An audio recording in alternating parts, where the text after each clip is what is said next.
ცნობს თუ არა თავს დამნაშავედ?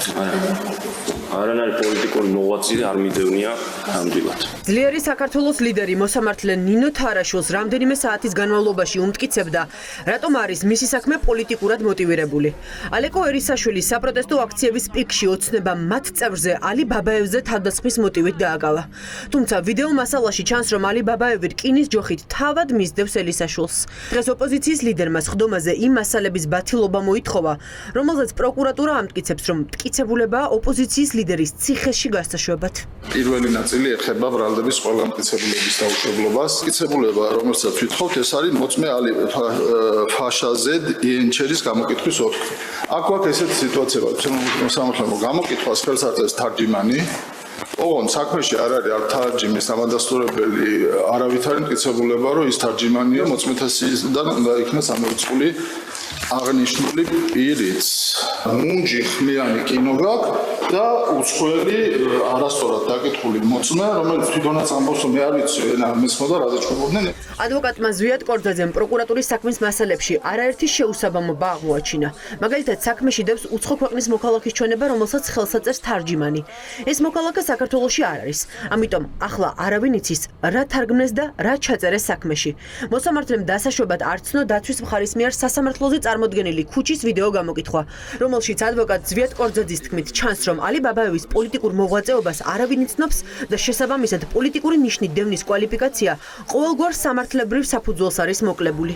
მეც მაინტერესებდა ვინმე იცნობდა თუ არა პოლიტიკურ საზოგადო მოღვაწეს მოშობას ეს გამოძიების მერე თუ მანამდე გამოძიების მერე ასე ეხლა მას შემდეგ არის და შედგენილი, როდესაც 2 დეკემბრის შემდეგ არ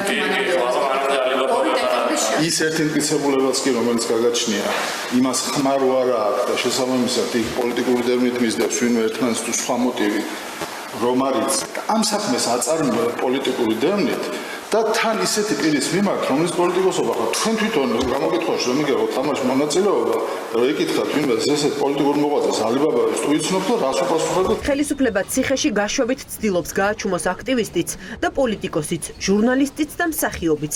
ეს უკვე ქართული ოცნების სადამსჯელო მეთოდად იქცა. ირკვევა, რომ პროკურატურას არ აქვს შეფასებული ისეთი მნიშვნელოვანი საკითხი, როგორიცაა ეგრეთ წოდებული დაზარალებულის ქმედება ალეკო ელისაშვილის მიმართ, რადგან ვიდეო კადრებში ჩანს, როგორ მისდევს ალი ბაბაევი ელისაშვილს ფიზიკურად გასწორების მოტივით. გამოძიების მასალებიდან გაქრა ალეკო ელისაშვილზე ძალადობის ფაქტი, როდესაც ის დააკავეს.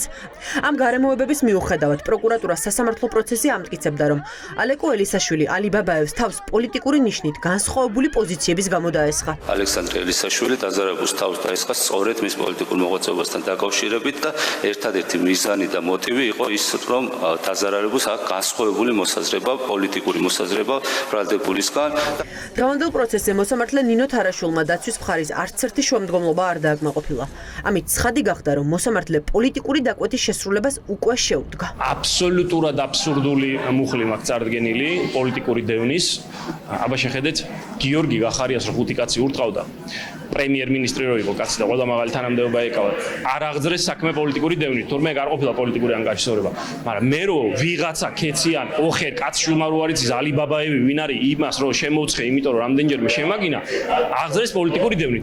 ძლიერი საქართველოს წევრს ბრალი ედება ძალადობის გამოყენებით ჩადენილ დანაშაულში. ეს მუხლი კი 3 წლამდე თავისუფლების აღკვეთას ითვალისწინებს. კლანის მართული სასამართლო საქმის არსებით განხილვას 6 თებერვალს 12 საათზე განაახლებს.